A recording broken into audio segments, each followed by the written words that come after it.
We are live with another episode of Cafe Crash. I am your host, Daniel Crosier, and I am joined by the amazing, the super talented Karl Christian Krumpholz. How are you, sir? I'm very well, thank you very much. Too kind. Oh, it's good to see you. I miss so many of my friends. Yeah, it's weird how even before COVID times, Hmm.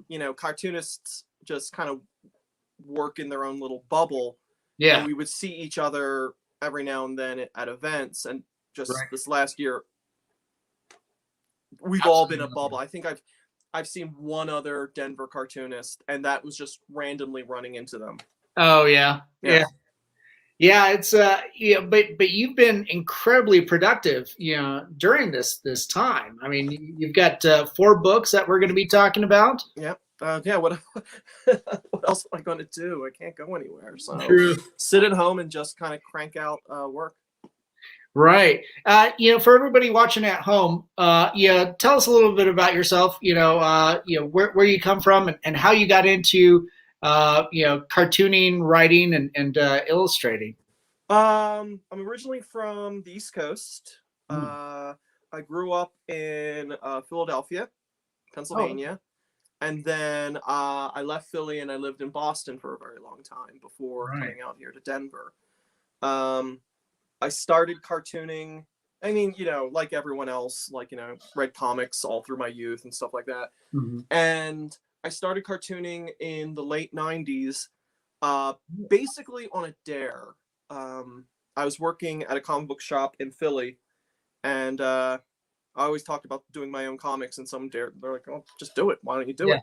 And I started doing it then, and again, back then, I had no idea what I was doing, and it took, Mhm. doing it more and more and more and more and more. My first published work with a company happened about 10 years ago when I did Byron for SLG. Oh, right. Yeah. And then I was living in Boston and I met a young lady at a comic slash goth dark wave convention Oh, in nice. New Orleans, and that was Kelly.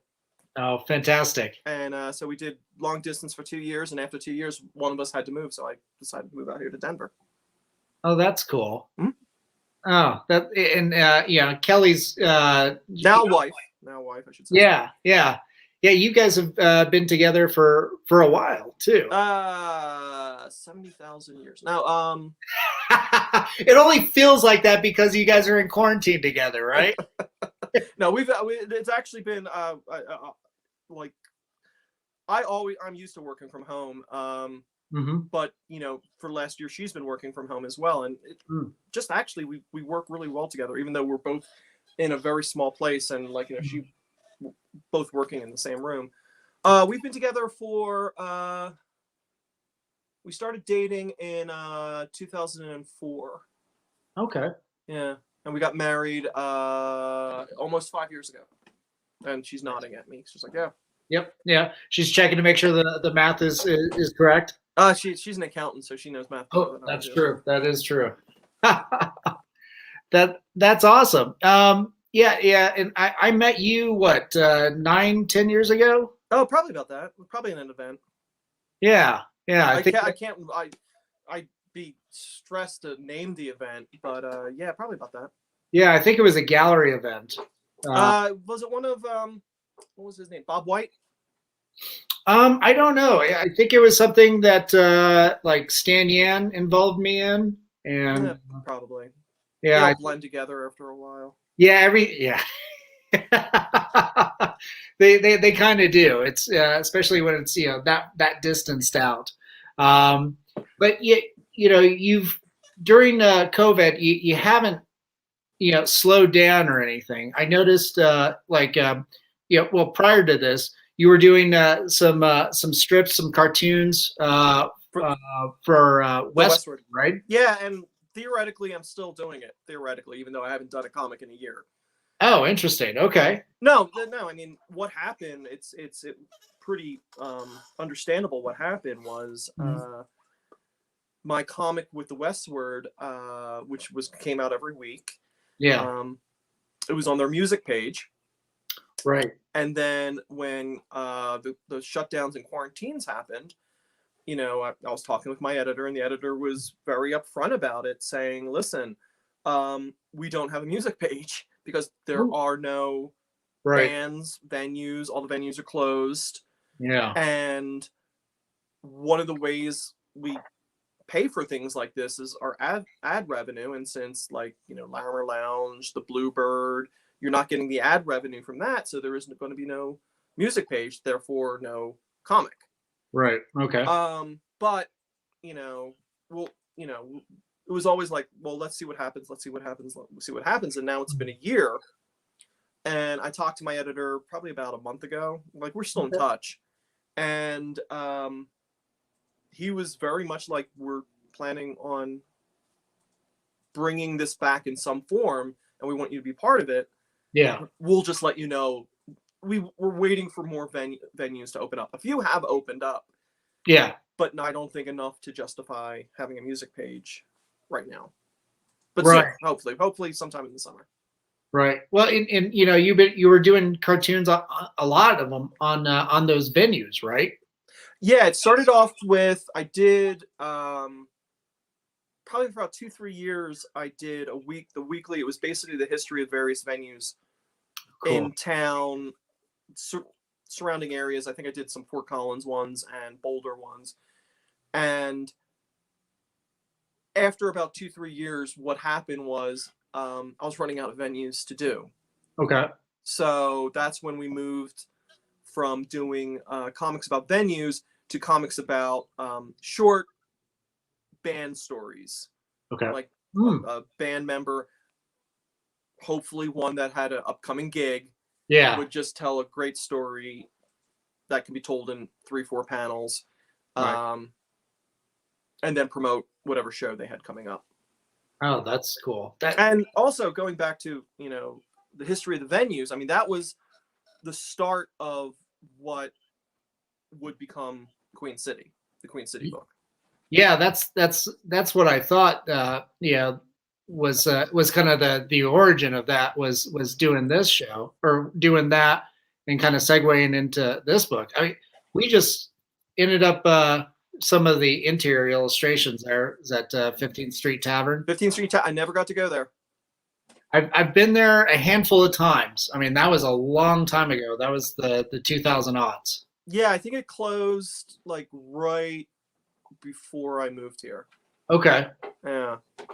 Okay. I remember on a visit passing it, going, and Kelly going, oh, there's 15th Street Tavern. Yeah. But yeah, that closed soon, like right before I moved here. Yeah, it's too bad. It was such a great, you know, like downtown location. If you didn't want to make it all the way to the Larimer Lounge, just outside of 5 Points and stuff. But yeah, we were pleasantly surprised when we got this in the mail from the Kickstarter. Oh, great! That you and Ted at Tinto Press, you know, put out. I was telling him it's an incredibly handsome book, and it's so like. Yeah, in terms of like architecture and everything, you know, it's such a thick history of this town. Yeah, thank you. I mean, I was one who put everything together. Yeah, and the reason we started when I approached Ted saying, why don't we do this book, it was the idea of places like the 15th Street Tavern, Gabor's, the old Terminal Bar, Muddy's, that had a special place in the locals, you know, and just try to kind of illustrate that these important places were there. Yeah. And, you know, I came from it as an outsider trying to learn about Denver, since I'm not originally from here. Right. And you always get into those arguments about old Denver versus new Denver. And the way I always viewed it as, like, you know, the city's a living thing, and it's always progressing. You know, what you consider old Denver, someone else was going to consider that years ago new Denver. Right. Like the guy who's lamenting Muddy's, some older guy is lamenting, Sid King's to Yeah. him, and these places that replace these much loved establishments, like Gabor's. Say Gabor's closed down, everyone was very upset. Now it's the Wild Corgi Pub, and in about 10 years' time, or sometime in the future, when they eventually have to close, Yeah. people are going to look at that the exact same way as, oh my God, the neighborhood's not the same anymore. Right. Right. Yeah. That's the thing too. When you talk about like progress too, it's like um, sometimes those venues stay closed down for years and years and just kind of stagnate. And sometimes you have to tear them down and Yeah. build something new in order to revitalize that area. I mean, something like again, this is way before my time. Right. Like the Mercury Cafe, the old Mercury Cafe, the one that was on 13th, like 13th and Pearl. Yeah. They left that from when I was doing a historian interview in Maryland. She told me, she's like, yeah, we left that space back in the 80s. Mm. And that space, the building was there, but it was empty from the 80s till about a year or two ago. Okay. And now it's Bang Up to the Elephant restaurant. Oh, okay. So, I mean, again, the things move and change. The city ebbs and flows. Neighborhoods change. So I was always like, I never liked that idea of like, well, things were better in the old times rather than new times. Yeah, things were different. Right. Better is subjective. True. I really love your sense of architecture. Thanks. Your style. It gives these places such new life. I think. With the fine art. So I already threw up this one, but let's see here. Nob Hill Inn. Yep. This one I'm not familiar with. That's on that's one of the few remaining dive bars on East Colfax. Oh wow, that's cool. Yeah.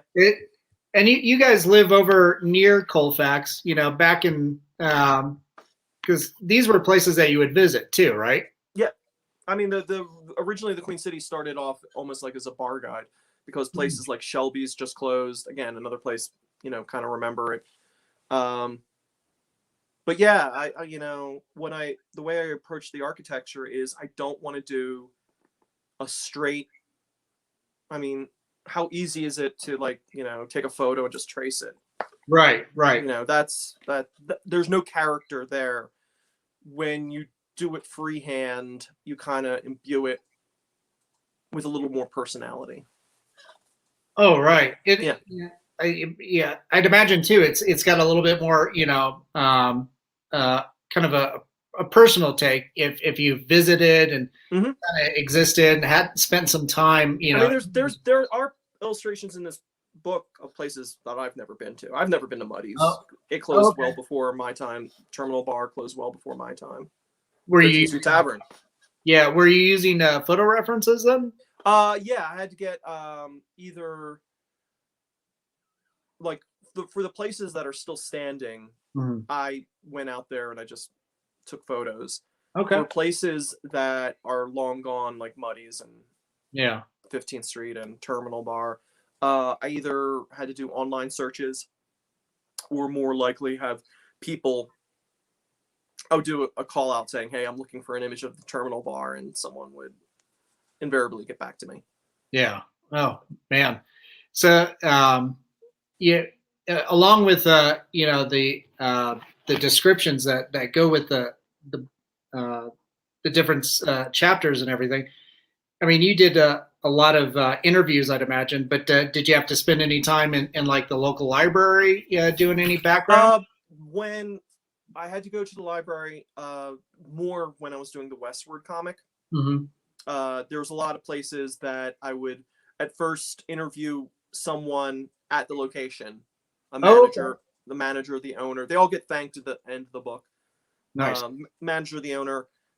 If I didn't get enough information to kind of fill out the comic, a lot of times I would go to the library and I learned how to go to the Western history section, research what the building was, looking at old records of all the things a building was before it became whatever place I was writing about. Nice. The for everybody that's watching that isn't from Denver, why title it Queen City? It's titled Queen City because I didn't want to call it anything remotely Mile High. Okay. I didn't want to use the term Mile High. I didn't want to use the term Cowtown. Right. And Queen City is one of the terms for Denver. Now, I'll be very specific. It's not like there are a lot of Queen Cities around the country. Yeah. It's like, Charlottesville is called Queen City. Cincinnati's called Queen City. There's usually a stipulation like, Denver is called, I've heard Queen City of the West. I've heard Queen City of the Plains. I've heard Queen City of the Rockies. There are so many Queen Cities in America and Canada. It's got its own Wikipedia page. You can go Wikipedia and it'll list all the cities named Queen City. So that seemed like a better, short, punchier title. Yeah. Than anything else I could come up with. Well, and with that too, like you can look through a lot of these locations, and anybody can like sit there and just like reference this. Is like, oh yes, this reminds me of this place back home in Cincinnati, or it's got that that sense of lineage and feeling. There have been people that have like said, well, since you've done Denver, why don't you do like Philly? Why don't you do Boston? And right now I'm like, nope.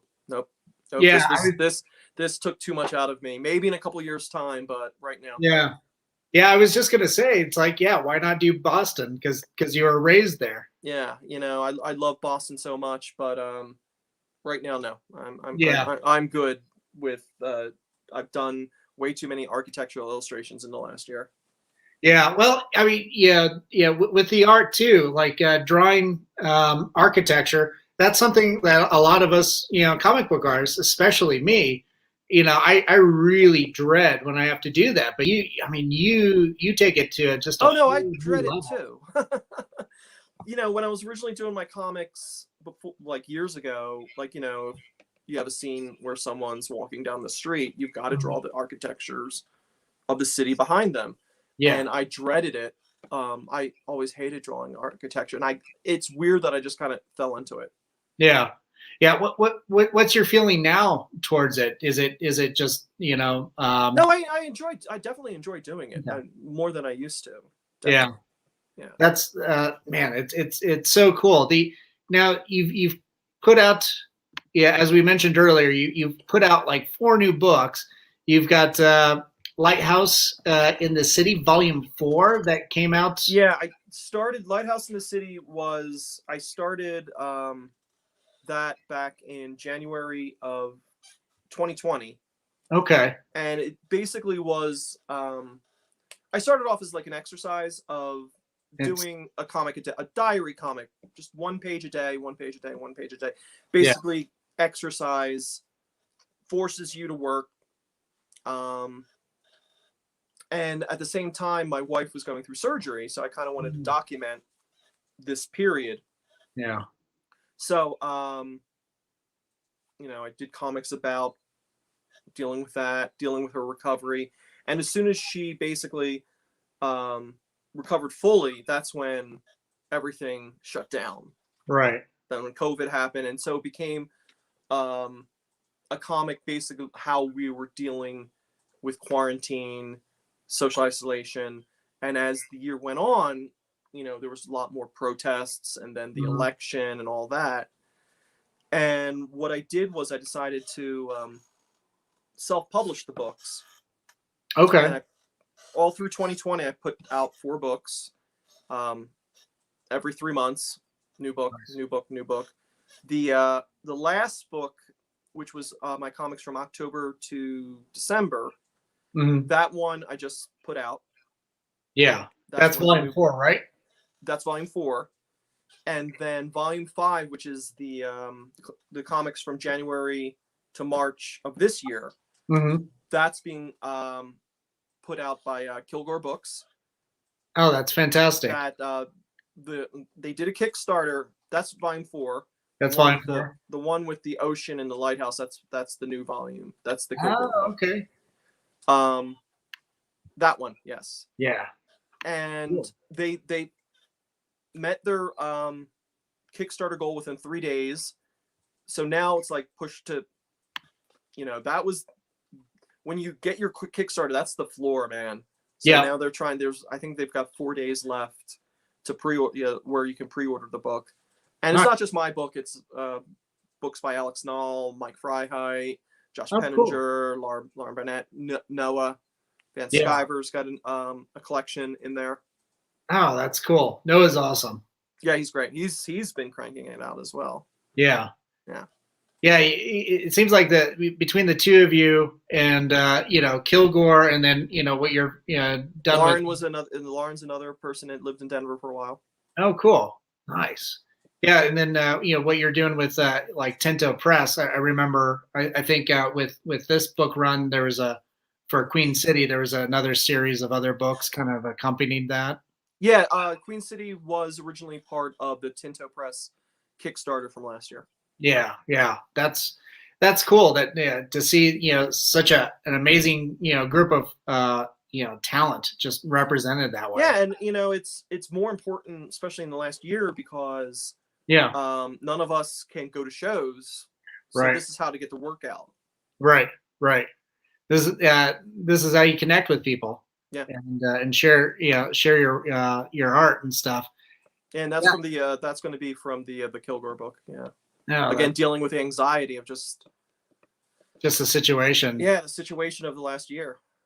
Because like you mentioned, and I think is this one from an awful? That one's from One Awful Week, which was my diary comics from the first week in April, and it was just such a bad, intense week. Mm-hmm. That I decided to put a limited edition mini comic together, 32 pages, partnering with Kilgore. Kilgore Books is helping me out with that. These are the first 32 pages. What will eventually be Lighthouse Volume 6, but smaller, cheaper sampler of what the Lighthouse in the City comics are all about. And it's about basically a bad time when I'm promoting for Queen City. Me and a photographer got attacked on Colfax. Yeah. In front of the Satire, middle Monday afternoon, we got attacked by a random guy. Oh. And dealing with all that. And then to throw salt on the wound, a beloved pet had passed away as well. Oh, jeez. Yeah, it was a bad week. That's tough. I remember hearing about that. I saw your posts on social media and stuff. We're just like, holy shit, It was insane. Yeah, I can laugh about it now, but at the time it was quite stressful. Yeah. That idea, I've lived in the city my entire life. I've dealt with crazies and drunks and people strung out many, many times, but I've never had someone pull a weapon on me. Right. And deliberately try to harm me. What was the weapon? It was some sort of shiv. And I remember I was talking to the photographer about it, because all I saw was the guy had this blade in his fist and he was trying to punch. Oof. The photographer got it better. He was like, it was brass knuckles. Oh, okay. A long nail. Oh, jeez. Yeah, and he was swinging it around, trying to stab at me, trying to stab at the photographer. People came up going, what the hell's going on? And he tried to stab them. Yeah, it was so it wasn't personal. Right. It was just a random encounter on East Colfax, and it just kind of puts you on your toes. going back to that old Denver versus new Denver, when everyone's saying, "Oh yeah, Colfax has been gentrified and lost its edge." No, it hasn't. Well, that guy's got some edge, you know. And we had to talk to the cops and all that, Yeah. and Yeah. every time I'm on Colfax anymore, I do look around for this guy. Oof, yeah. Physically, everybody was okay. Nobody got. Oh yeah, no one got hurt. Some the worst that happened is because basically what happened, he tried to swing at us, and I picked up.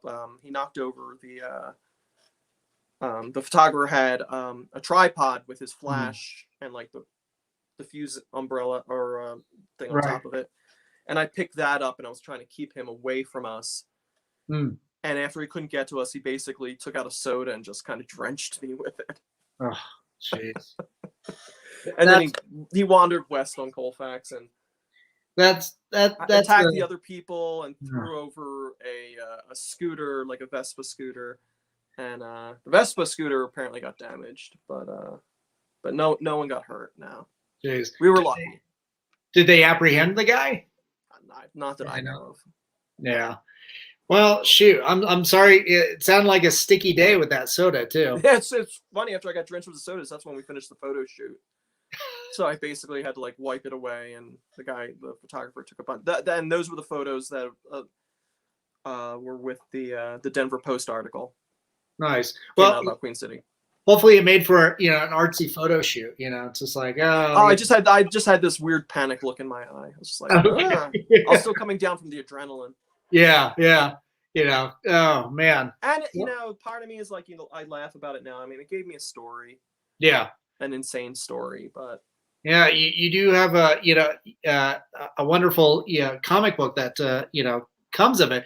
And nowadays with your diaries with the Lighthouse in the City and One Awful Week. I mean, you do a lot of slice of life. I remember earlier on, like 30 Miles of Crazy. Kind of yours and Kelly's adventures on Colfax. Yeah, it's like 30 Miles of Crazy stemmed from listening to these people's stories. So I would illustrate their stories. The reason I haven't done another issue of 30 Miles in over a year is because everything's been closed and I haven't been hearing these stories. Right. So instead, kind of doing my own stories through the Lighthouse book. Okay. Because I don't have any other stories. It's just what happened. It's what I'm going through, what Kelly's going through, what the few people that I get to talk to, how they're dealing with everything, and what I witness happening in the news and in the world and stuff like that. Yeah.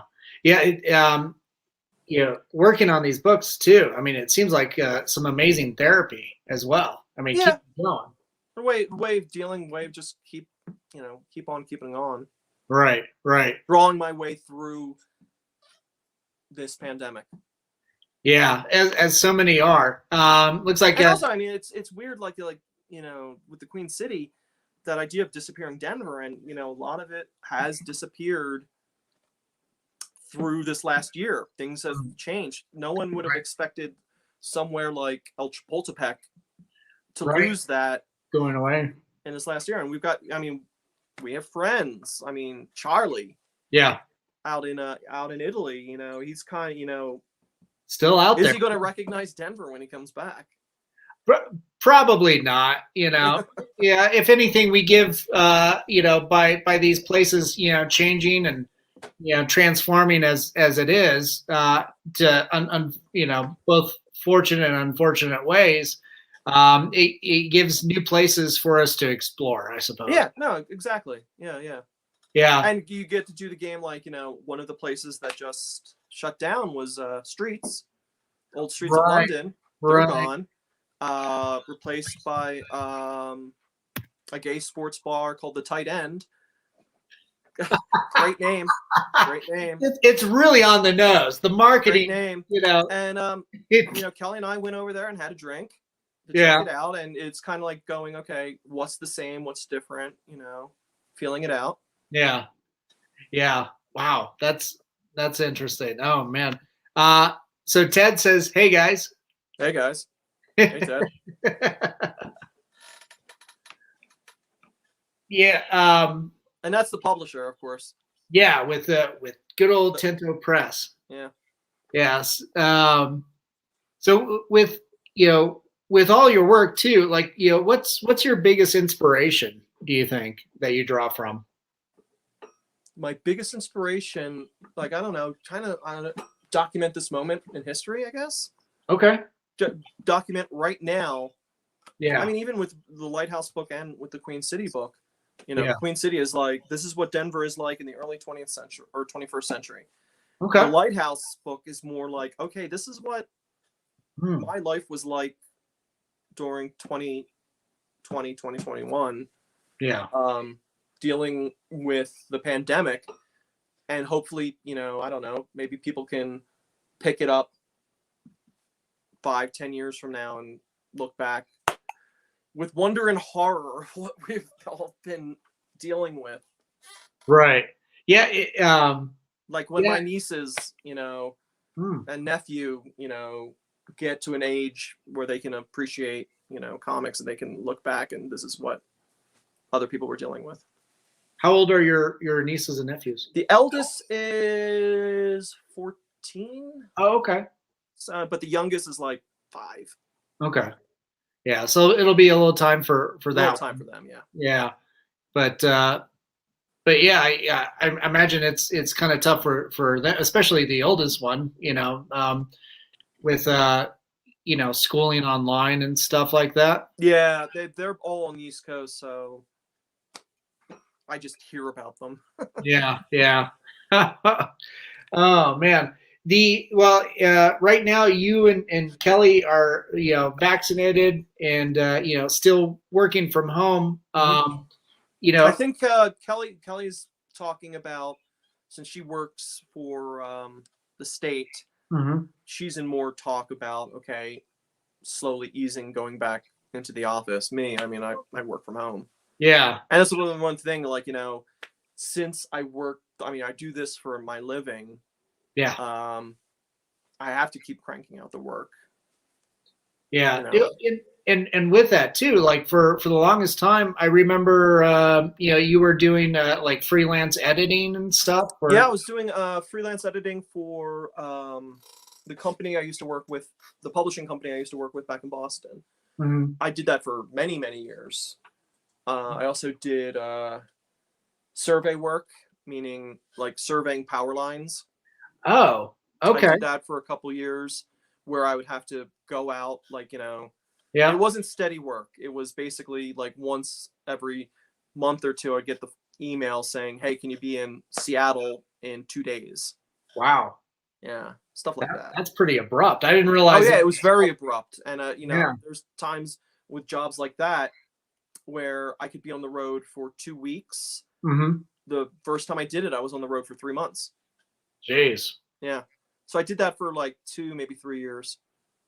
Wow. Yeah, I'd imagine, that would be a tough life. It was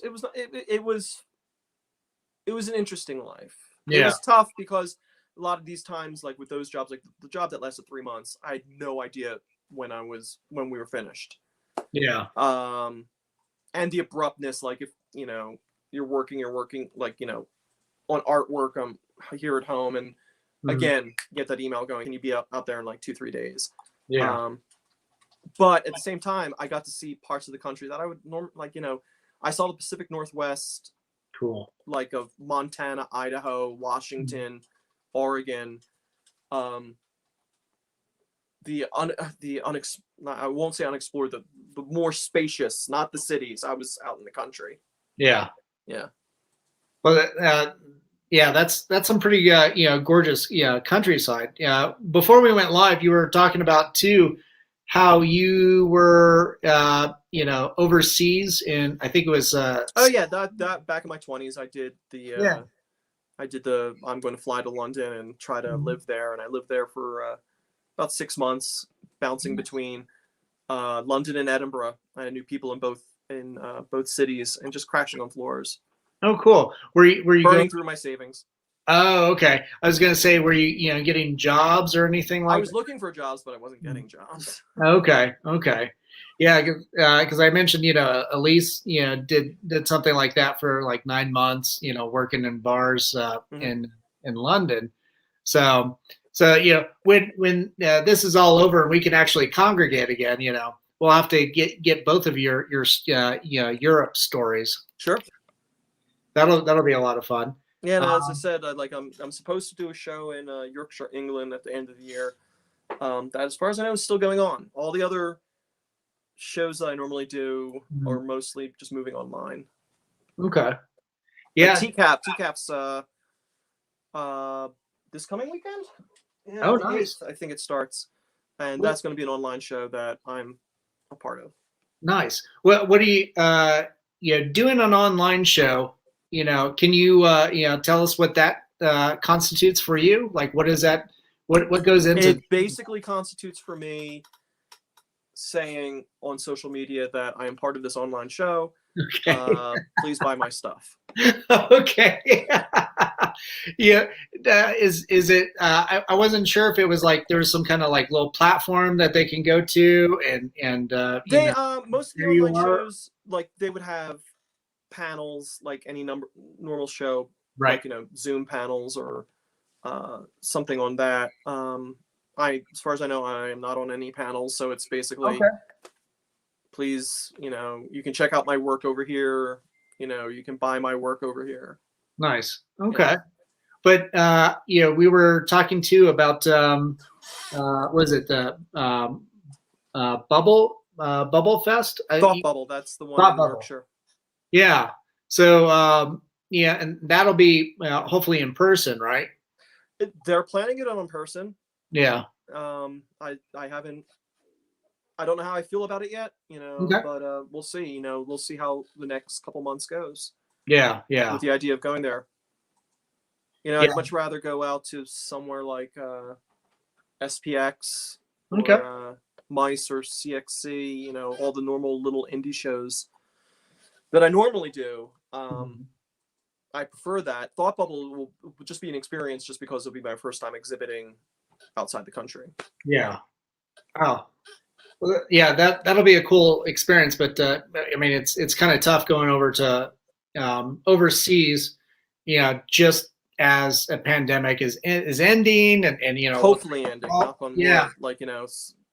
And November, is it going to be ramping up again as the weather gets right, colder, stuff right, like that. true, But hey, we got both shots. We're vaccinated for the time being. Right now, we might have to get a booster sometime in the fall, or right, but yeah. yeah. That's always that's always going to be something to deal with and work towards, but hopefully one day this type of thing becomes like what the flu is now. Yeah, and we would get, like, every year we would get, Yeah, our flu shot, our get COVID get shot. get stuck again. Get stuck again, yeah. Yeah, I myself am a pincushion, so I welcome it. Yeah, it's like, I do not like needles, but you just lie back, think of England, just like look the Yeah, other way, bit, you're done, move there. on. Yeah, Anything to get, like, do shows again, see the other cartoonist again, like, right. I have no idea what's happening with places like things like Dink. I have no idea. It'd be nice to have a show maybe in 2021. Yeah, or at least 2022 at this point. Yeah. So yeah, More likely 2022. Yeah. Yeah, I have no idea what's going on there. Ted might have a better idea. But I'm pretty sure nobody knows. well, true. I don't even think Charlie knows. Yeah. I think Charlie's focused on, okay, how do I get out, if he even wants to get out of Italy. Yeah, it might be. There's worse places to be stuck in. Yeah, it might be back to being nice again. I know they've had some pretty severe lockdowns right from the get go. That's how he got stuck there. But yeah, going back to your art too, like visually, what tends to be your process? Are you mostly digital these days? No, I'm partial digital, partial physical media. Okay. I do all my drawing physical. It's all Queen City. It's basically ink on Bristol. Yeah. So all my originals are black and white. All my the diary comics are done. Nice. Oh wow. In sketchbooks. Okay. But then I scan that in, and I do all my coloring digitally. Yeah. On my little iPad that I'm looking at right now. So all the Queen City illustrations were all colored digitally. Mm-hmm. Oh, cool. The you know, with going back to like Byron, you know, that's going back. Yeah.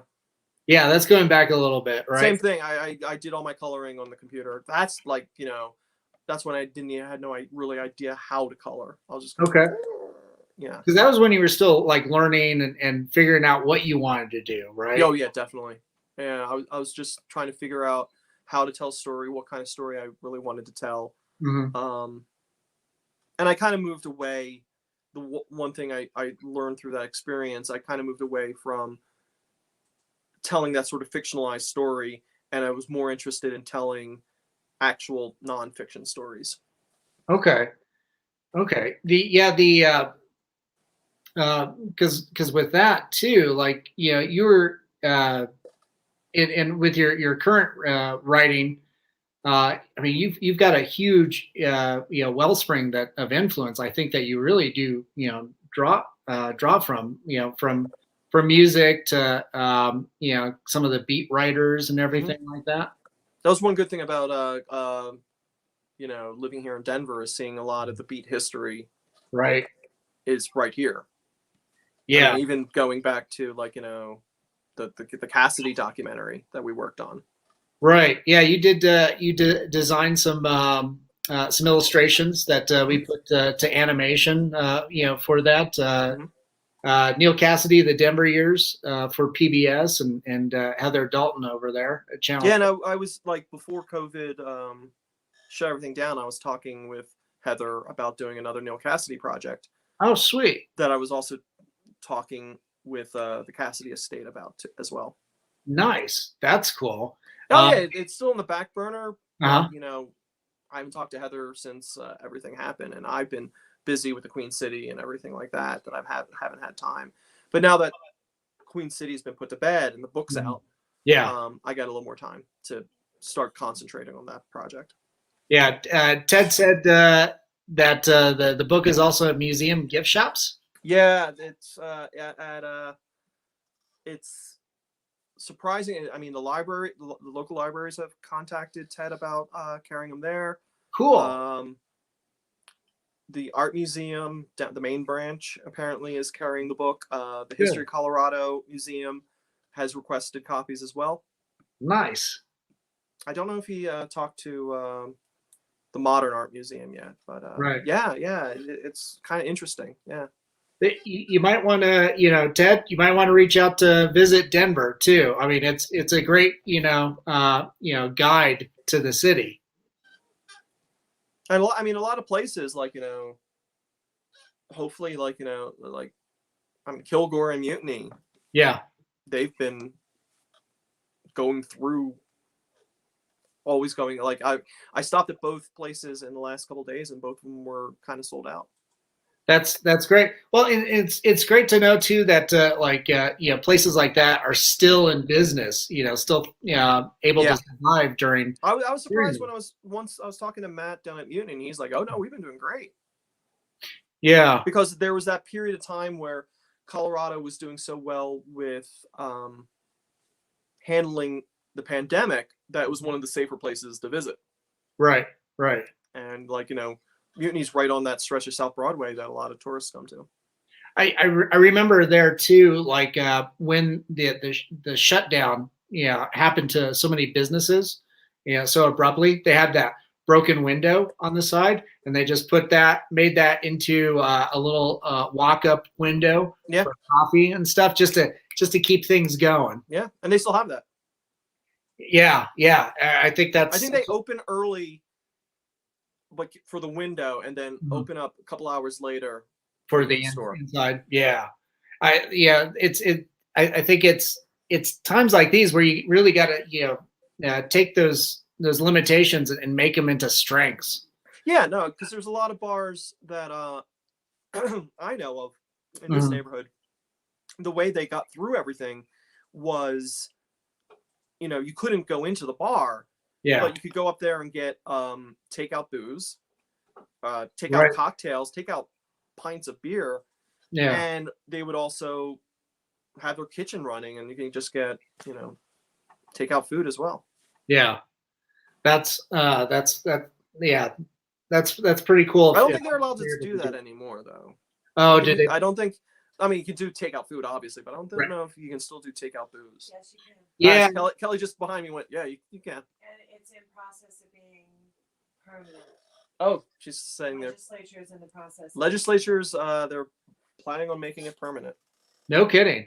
Well, that's a great way to keep so many of these businesses, thriving, or at least in business. We saw a lot of that this weekend when we went down to Trinidad for the comedy festival. The local bars were just set up outside. Just I was going to say there's certain bars, like there's the bars that have the patio. They get a little more of an edge. Yeah. It's the ones that are fully like indoor that you have to kind of, okay, how are we going to work our way around this? Yeah. Yeah. Ted got back, about Dink. He said, Charlie just needs to get back and get settled, and then 2022, seems likely. Yeah, hopefully things will happen. Yeah. I mean, I think Red Rocks is planning on having a show, but again, they're outdoors. Yeah, they're outdoors. They're having them right now. Access TV, where I work at, or where I take care of the property. They've been shooting some of the shows that have already been going on up there. So yeah, I'm sure it's like spaced out. They're not right capacity. Yeah, they're not living on top of each other yet. So no mosh pits, not just yet. Yeah. I mean, it'd be nice to go back to shows. I mean, I'm not in a hurry. We've been watching when some band does something like this. We watch it. Just streaming something. Yeah. Yeah. What's what are you looking forward to when things start to open up? The ability to travel. Traveling. Nice. That's really easy. Traveling. Nice. Getting out of the city for a little bit. Yeah. Or out of this city and go to another city. Yeah. Well, you haven't seen your family, for over a year. Yeah, I've only seen them on things like this. Yeah. Yeah, it'll be completely different. Which will be nice. But have you been able to connect with Kelly's family here in town? We haven't seen them. Okay. She's like, I've seen them a couple times. Like, they might come over because they're local, and sit on our front stoop or something like that. Okay. It's weird little things that you're like, oh yeah, I haven't done that in well over, like, I haven't been on public transportation in well over a year. Yeah. Yeah. I haven't been on a bus, stuff like that. Haven't gotten like, fast food. Stuff like that. Like it's the weird things that you suddenly think about that you're like, oh, it's been a long time since I've done that. Yeah, Carl, you're not missing anything with fast food. I know. I've already put on the weight for you, buddy. I'll run on the treadmill for you as well. Yeah.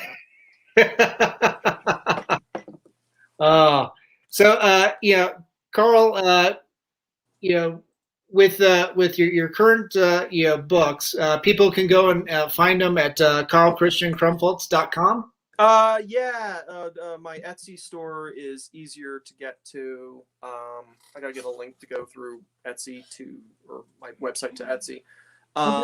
Locally here, Mutiny carries it. Nice. Kilgore carries it. Other place online is Birdcage Bottom Books carries all my titles online. Okay. Queen City you can also get through the Tinto Press website. Yeah, nice. And all my books will soon be at the Kilgore Books website. Nice. Oh, that's cool. I'm glad that you've been able to, yeah, be so productive, and the two of you are, holding steady and intact. Yeah, so far Yeah, we haven't cracked yet. yeah, that's Yet. good. Good times it's close. I mean, again, can't go anywhere and just kind of sit at home, Right, watch TV, make yourself a cocktail. right. Yeah. Watch murder mysteries. Watch British murder mysteries and stuff like that. Wonder on such a small island how there's so many murders. Right, right. What was that? Death in Paradise. Yeah. Death in Paradise. Yeah. Oh man. The yeah. Well, we can't wait to see you in person. What I think we're actually planning on, because a lot of people have been asking me about like doing, since all this is happening now, we never did an event for the Queen City book, right? like locally, Signing. like a signing or something like that. Yeah. I talked to Ted, and yeah, I think we're going to try to plan to do something in June or July, like as things open up a bit better. Cool. Site to be determined. More likely, somewhere Mutiny Kilgore. Yeah, yeah. Maybe something a bit bigger if we can get someone behind it and stuff like that. Well, see if you can do something at the Denver Art Museum, that was mentioned, or was mentioned, or Tattered Cover. Yeah. I think you guys would do great at either of them. I would recommend do some small ones at Mutiny and Kilgore, because no, I definitely, that was what I was like, let's do it Mutiny or Kilgore, because they've always been behind what we do, and the crowd you get at Mutiny and Kilgore would be different than the crowd you would get at Tattered Cover or the museum or something like that. But we were talking about that, and I know Mutiny is they're doing some events already. Yeah. I would love to have you come to a signing. Yeah. Brett's always willing and able to go to a signing. He needs to get Mutiny just did an event with Luke Schmaltz for his book. Oh, right. I was talking with Matt, and I think he's talking about having some sort of smaller comic event for, I think that they moved Free Comic Book Day to, I think, August or September. Okay. Doing something for that, and more than likely I'll be there. Nice. That's awesome. Having put out all these books in such a short proximity of time, what's next? I'm doing another. I'm going to keep chugging on and keep doing the diary comic. I'm planning on doing it all through 2021. Yeah, keep reminding myself we're in 2021. Continuing that, so Kilgore book will be the first volume of 2021, and I'll plan on doing 3 more after that, filling out the year. By that point, I'll probably have done diary comics for 2 years straight. I might want to take a break then. I don't know. We'll see. Yeah. See how I feel towards the end of the year. Every now and then I get gotta do another comic. But yeah, you just keep going. Keep getting the work out there. Yeah. Well, I never understood people who were kind of like, well, I did a page, 1 a week, or I did this page today, or I've just put this comic out, and then they take a break. I was like, no, you gotta keep going. Gotta keep going. You've got to do the work. Yeah. Wow. That's I think that's a great work ethic to have. Yeah, I mean, it's if you're going to try to do and survive on your own without any other income coming in, you got to honestly be pushing it every single day. And that doesn't mean doing like the sales pitches every day. Right. I mean, I hate doing that. Yeah. But just putting some sort of work out there. It could just be an illustration. It could be just a simple comic about, I don't know, making yourself a cup of tea. But get the work out there. And also, I mean, doing a comic a day, you develop your skills. you Yeah. hone your skills of drawing, inking, telling a story. Mhm. That has, I mean, doing this for the last year and X amount of months, it's helped a lot. Yeah, that's fantastic. Karl, it's been so good to be able to reconnect with you online. Sure. Yeah. I haven't And talked to you in ages. yeah, yeah, you've aged very well. I have not. I've turned into broken glass. I still try to get out on my bike. You know, Oh, I that's still try good. to do the exercises and stuff like that. That's good. Good. Again, kind of like exercise. You know, exercise with the, you know, the artwork. Just bike a couple miles, get back. Mhm. Just, and also that helps you, just clears your mind out Yeah. after staring at a drawing board all day. That's fantastic. Karl, hang around for a few minutes. Yep. Yeah, for everybody out there watching, make sure to visit Karl's website. Visit Kilgore and Tinto Press as well, And Mutiny. and Mutiny. Yep. Mutiny Cafe. We can't wait to visit with you and for a book signing in person someday. Yeah, soon. I can't wait to have events again. Yeah, it'll be fantastic. For everybody else out there, thanks so much for tuning in. Remember, this is brought to you by our friends at Mutiny Cafe. If you want to start a revolution, make sure you're caffeinated. And then, make sure everybody, to help each other out, take care of each other, look out for each other. And remember, we love you. Thanks again, Karl. Cheers. Thanks. It was fun.